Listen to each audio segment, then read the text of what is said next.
Commander ZYX's 4 eyes tracked the holographic display with growing dread. Red markers spread across the galactic map, like a plague, each one representing another world fallen to the Kethvar Empire. In just 6 months, 17 star systems had gone dark, their populations either enslaved or exterminated. The Altrian defense fleet was completely destroyed, reported Captain Velkos, his scaled hands trembling as he manipulated the tactical readout. 300 ships reduced to debris in under an hour. The survivors described weapons that simply unmade matter at the molecular level. ZYX's tentacles writhed with anxiety. As Supreme Military Coordinator of the Galactic Council, she had spent 40 years maintaining peace through careful diplomacy and strategic positioning. The Council's philosophy had always been simple. Civilized beings could resolve any conflict through negotiation. Military force was a relic of primitive thinking. The Kethvar had shattered that belief in a single devastating campaign. What about the reinforcement from the Nexus worlds? She asked, though she already knew the answer from Velkos's expression. Delayed indefinitely. The Crystalline Parliament refuses to commit their fleets without assurance of victory. The Ethereal Collective has withdrawn all military support, claiming this conflict disrupts the cosmic harmony. Velkos paused, his secondary throat clicking nervously.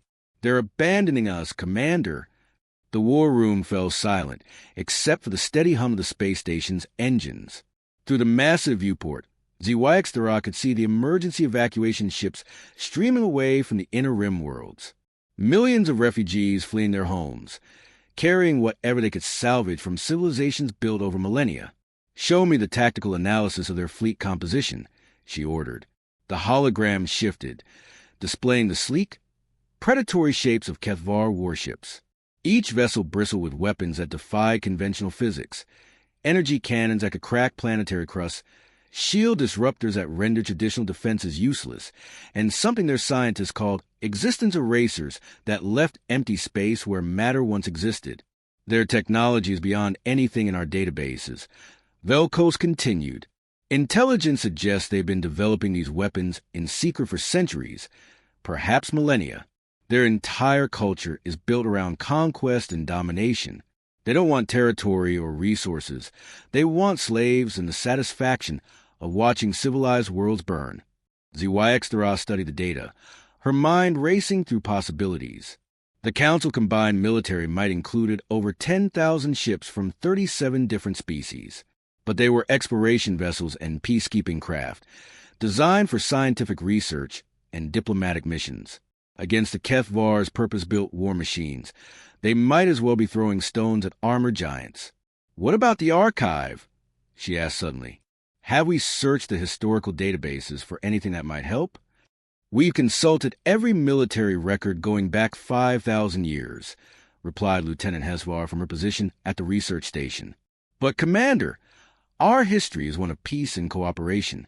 The last major military conflict was the trade route disputes 3 millennia ago, and those were resolved through economic sanctions. ZYX's heart sank. The galaxy's greatest strength, its commitment to peaceful coexistence, had become its fatal weakness. They had built a civilization of scholars, artists, and merchants, not warriors. When faced with an enemy that understood only violence, they were helpless children. There's one thing, Hesvar said hesitantly. It's probably nothing, but I found some unusual references while searching the deepest archives. Go on. Stories, really. Myths and legends from various worlds about a species called humans. The accounts are inconsistent and often contradictory, but they all describe the same basic characteristics. Bipedal creatures from a world called Earth, known for their aggression and military prowess. Velkos made a dismissive gesture with his tail. Children's stories. Every culture has boogeyman tales to frighten the young into good behavior. Perhaps Hesvar agreed, but the stories span thousands of worlds and dozens of species, all describing similar events. Great wars, terrible weapons, and a species so savage that other civilizations banded together to drive them from the galaxy. When was this supposed to have happened? ZYXRI asked, her curiosity piqued despite herself. The dates are inconsistent, but most accounts place it around 3,000 years ago, just before the founding of the Galactic Council. The timing was interesting. The The Council had been established after what historians call the Great Convergence, a period when dozens of species simultaneously achieved faster-than-light travel and began exploring the galaxy. Official records suggested this happened naturally, but what if there had been another factor? What if something had forced the galaxy's civilizations to unite? It's impossible, Velkos insisted. If this human species was real and as dangerous as the stories claim, we would have concrete evidence. Archaeological remains, technological artifacts, something tangible.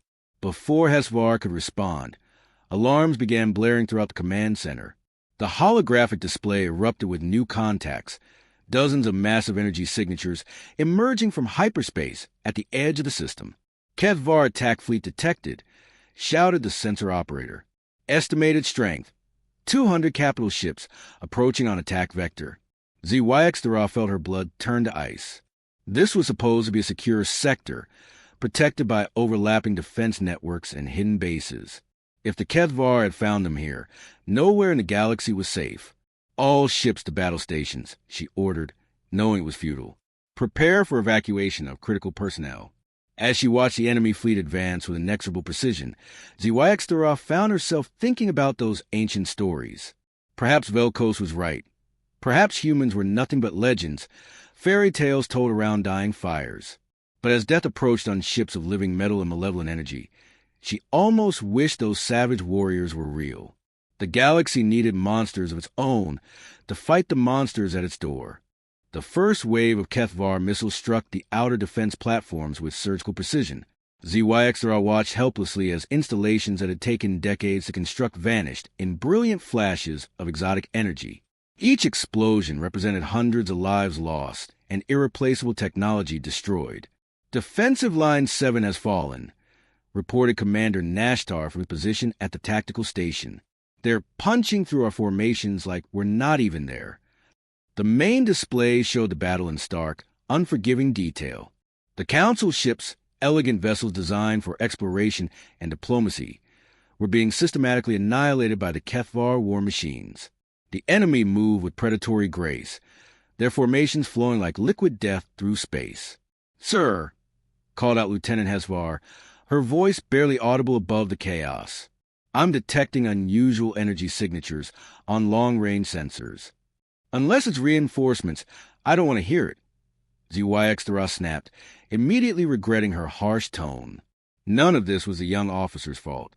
"That's just it, Commander. The signatures don't match any known ship designs in our database. They're massive, and they're moving this way." Velkos looked up from his damage control reports. "HFY Reserve Fleet?" "No, sir. The energy patterns are completely different, and they're broadcasting some kind of transmission on old emergency frequencies, channels that have been abandoned for centuries."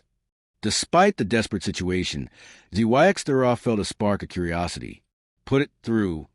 The communication system crackled with static, then cleared to reveal a voice unlike anything in the galactic database. It was bipedal sounding, similar to several known species, but with an underlying hardness that sent involuntary shivers through the bridge crew. "Unknown vessels. This is Admiral Sarah Chun of the Terran Expeditionary Fleet. We're tracking a large hostile force in your sector. Do you require assistance?" The bridge fell silent, except for the distant rumble of explosions as another defense platform died. ZYX stared at the communication console, her mind struggling to process what she had just heard. Did they say Terran? Whisper HFY. "Terran," Velkos repeated slowly. "That's another name for humans in some of the old stories." Before anyone could respond, the tactical display erupted with new contacts. Massive vessels were dropping out of hyperspace throughout the system, ships unlike anything in recorded history. They were angular and purposeful, bristling with weapons that hummed with barely contained energy. Each vessel was easily twice the size of a HFY dreadnought. "My God!" breathed ZYX, using an ancient expression whose origin she had never questioned. "How many ships are out there?" "I'm counting over 300 capital ships," Nashtar reported, his voice filled with awe. "And they're still coming. Energy signatures suggest weapons and shielding technology it's beyond our current understanding." The communication channel crackled again. "Council forces, this is Admiral Chun. We're reading massive casualties in your fleet. Fall back to minimum safe distance and let us handle this. Handle this. ZYXTHRA found her voice. Unknown vessel. Identify yourself and state your intentions. A pause and, Ma'am, I know this is going to be hard to believe, but we're human, and we've been watching the situation develop for some time. The Kethvar Empire has become a threat to galactic stability, and we can't allow that to continue. The words hit the bridge crew like a physical blow. Humans, the legendary warriors from the old stories, returned from whatever dark corner of the galaxy they had retreated to millennia ago. Sir, Nashtar called out urgently. The Kethvar fleet is changing course. They're moving to engage the new contacts. On the tactical display, the predatory grace of the Kethvar formation shifted into something more cautious.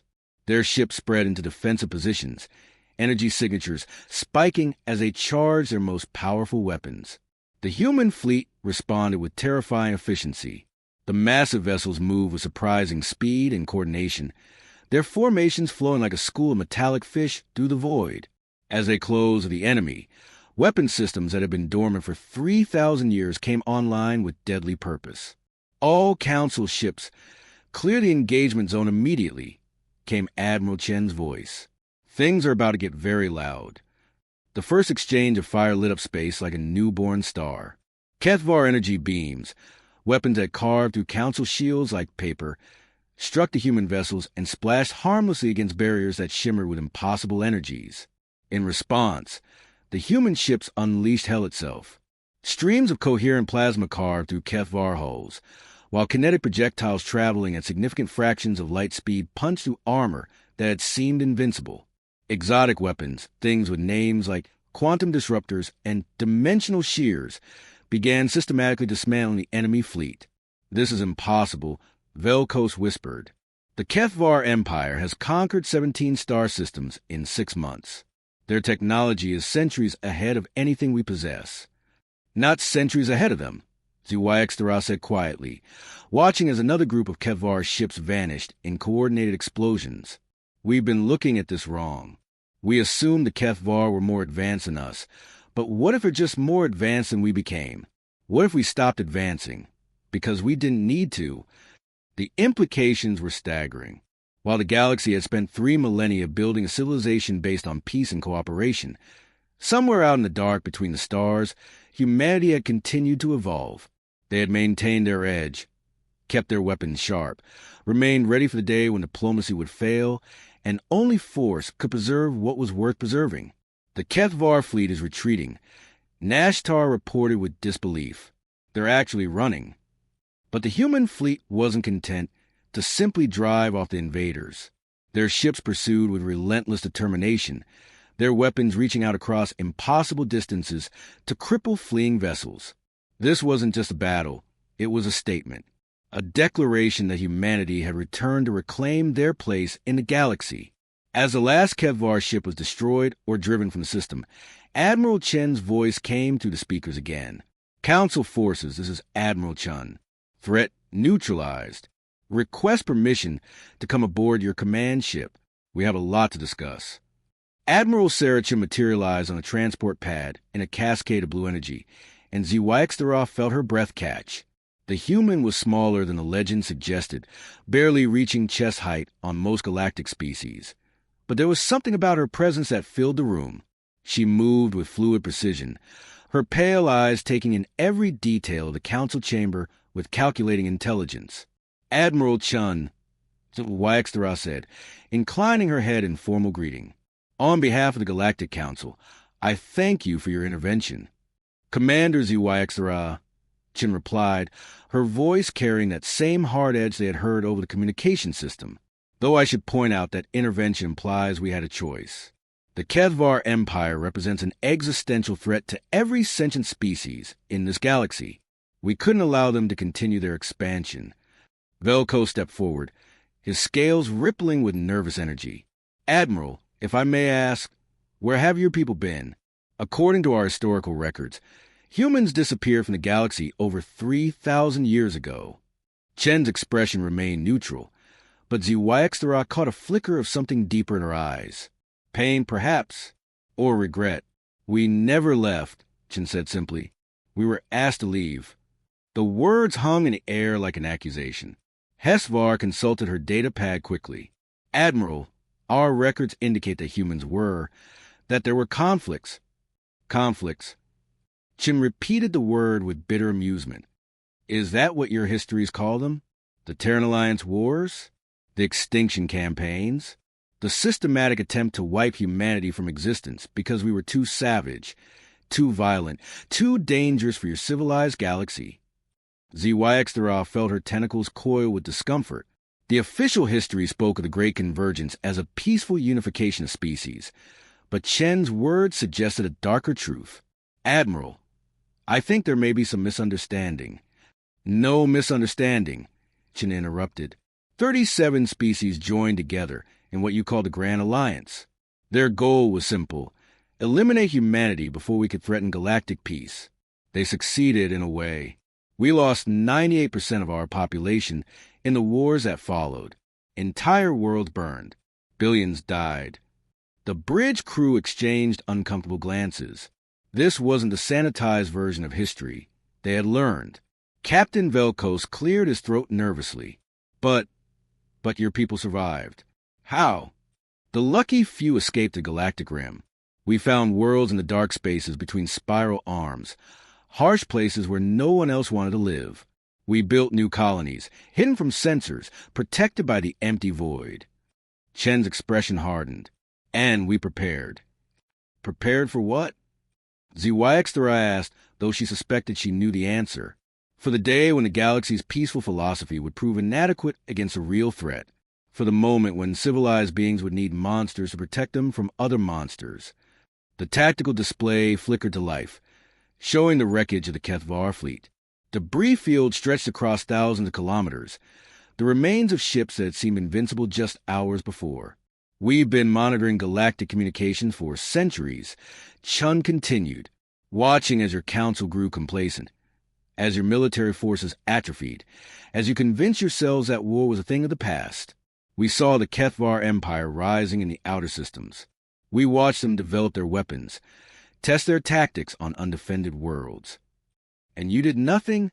Velkos demanded, his voice rising with anger. Chen's eyes turned to him with glacial calm. We did exactly what you wanted us to do 30 centuries ago. We stayed away. We remained hidden.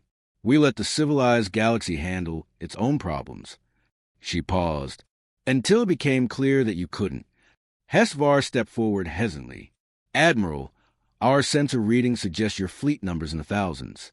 How is that possible? How did you build such a force without anyone detecting it? The dark spaces between the arms are vast, Chen explained. We established shipyards and rogue systems, around brown dwarfs and failed stars. We learned to work with exotic matter, to manipulate quantum fields, to harness energies that your peaceful scientists never had reason to explore. War Commander is the ultimate accelerant of technological advancement. The implications were staggering. While the galaxy had spent millennia refining their arts and sciences, humanity had been forging themselves into the ultimate weapon. Every advancement, every innovation, every technological breakthrough had been focused on one goal: survival in a hostile universe. The Kethvar Empire controls over 20 star systems, ZYXDRA said. Their ships number in the tens of thousands. Even with your advanced technology. Commander, Chen interrupted with a slight smile that sent chills through the assembled officers. What you witnessed today was a reconnaissance force.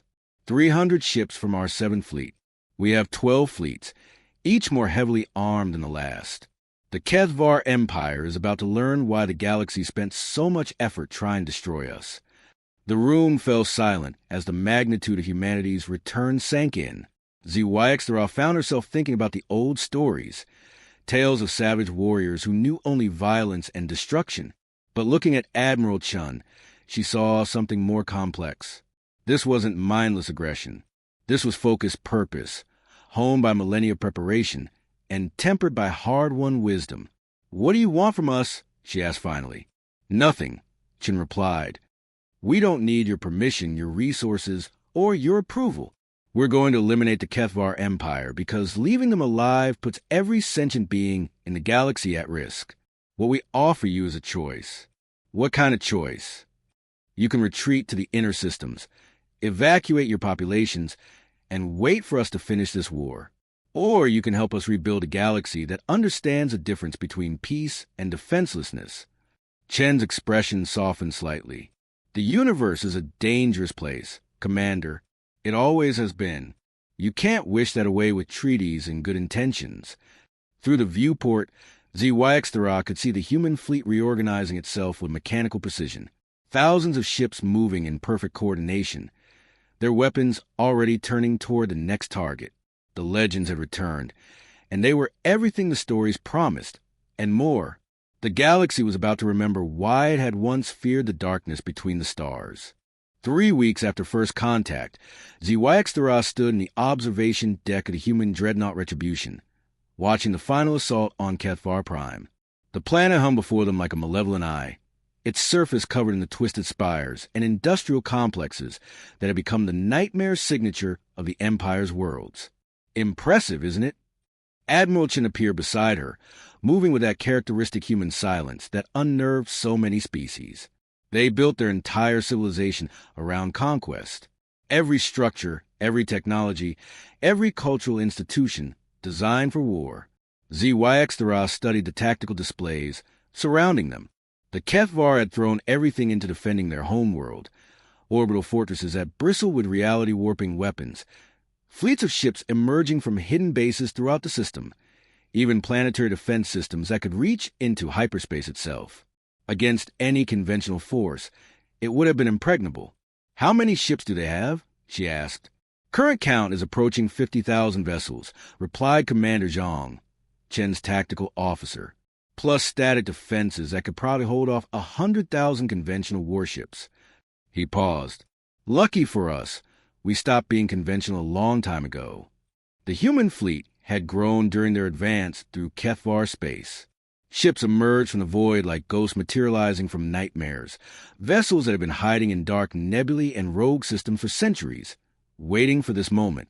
The full might of humanity's exile was finally revealed, and it was beyond anything the galaxy had imagined. 15,000 capital ships, Chen said, noting ZYX's amazement, each one more heavily armed than anything in your databases. But numbers aren't what make the difference. Then what does? Chen's smile was sharp as a blade. Understanding.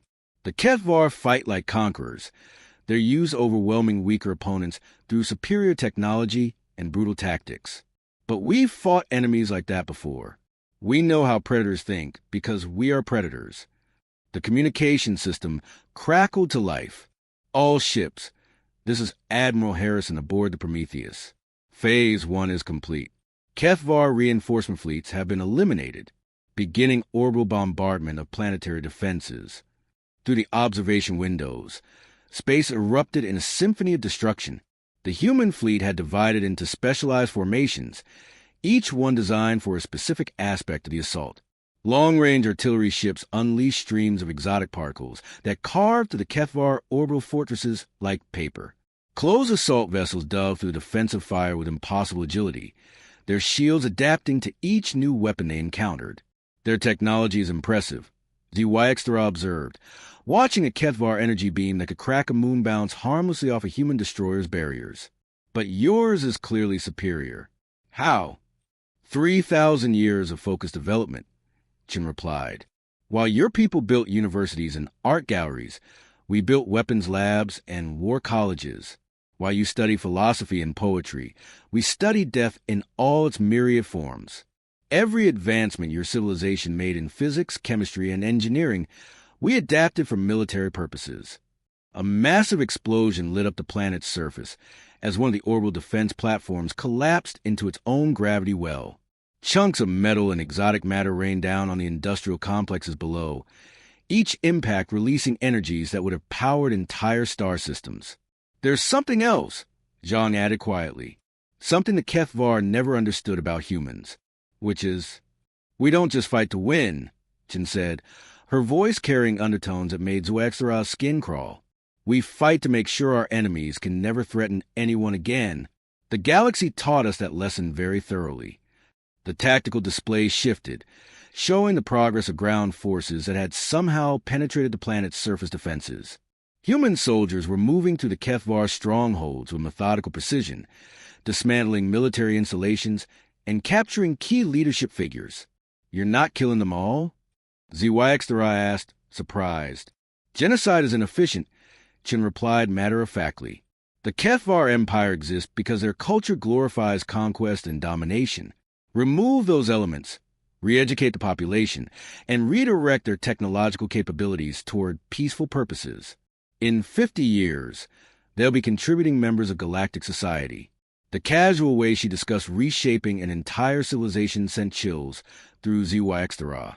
This was what the old stories had really been about. Not mindless destruction, but something far more terrifying. Humanity didn't just defeat their enemies. They transformed them. "How many other civilizations have you reformed?" she asked. 17 over the past 3 millennia, Zhang answered.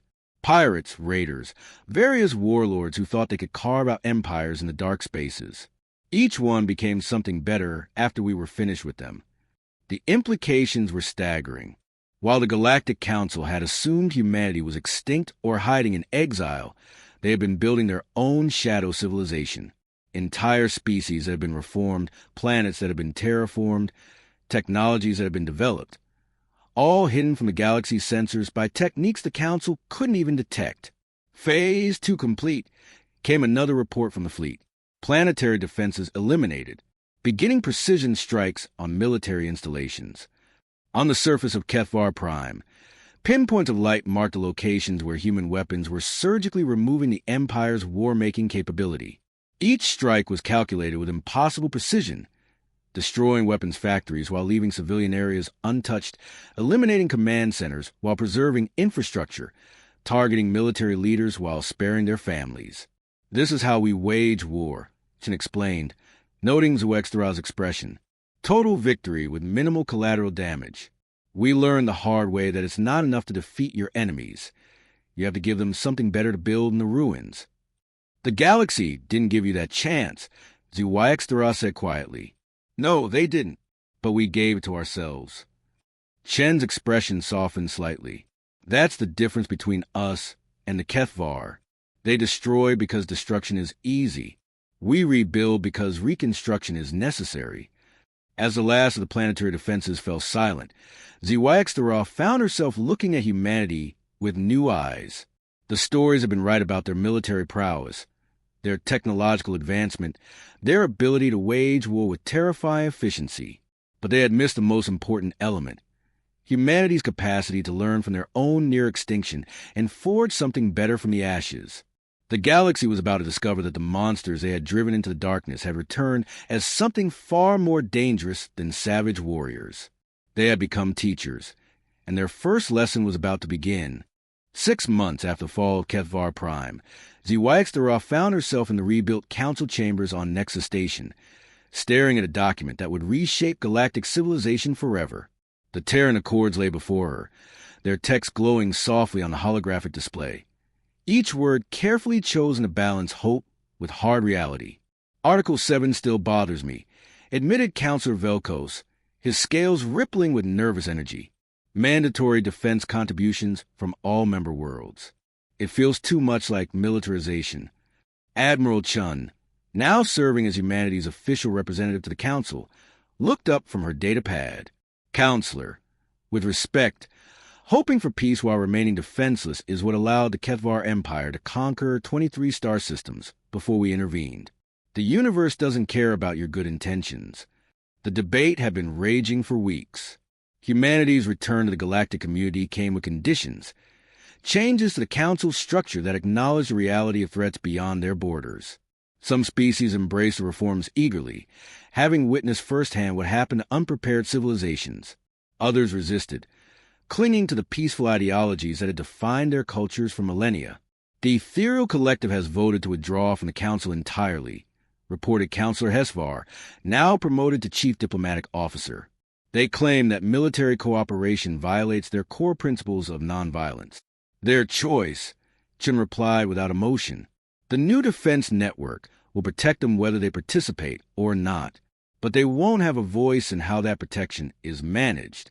ZYX studied the Admiral's face, searching for any sign of the brutal conqueror the old stories described. Instead, she saw something more complex, a leader shaped by millennia of exile, tempered by loss, and driven by a desperate need to prevent others from suffering humanity's fate. Admiral, she said carefully, there are those who worry that this new military structure gives humans too much power, that we're trading Kevvar domination for Terran hegemony. Chen's laugh was bitter. Commander, if we wanted to dominate the galaxy, this conversation wouldn't be happening. Your worlds would already be under human administration, and your species would be learning to follow our orders. She gestured toward the viewport, where human ships patrolled alongside vessels from a dozen other species. What we're offering is partnership, not conquest. The evidence supported her words. In the former Kevvar territories, human administrators worked alongside local populations to rebuild their devastated worlds. The Empire's slave camps have been transformed into retraining centers where former soldiers learned peaceful trades. Weapons factories had become manufacturing hubs for civilian goods. The transformation was remarkable and voluntary. The difference, Chun continued, is that we learn from our mistakes. 30 centuries ago, we responded to threats with overwhelming force. It nearly destroyed us and definitely destroyed our relationship with the rest of the galaxy. This time, we're offering something different. Strength and service protection, not domination. A soft chime indicated an incoming priority transmission. The main display shifted to show Admiral Harrison aboard the Prometheus. His expression grim. Admiral Chun, we have a situation developing in the Outer Rim. Long-range sensors are detecting massive energy signatures beyond the galactic edge. Something's moving toward inhabited space. The council chamber fell silent. Chen's expression hardened as she processed the implications. Classification? Unknown.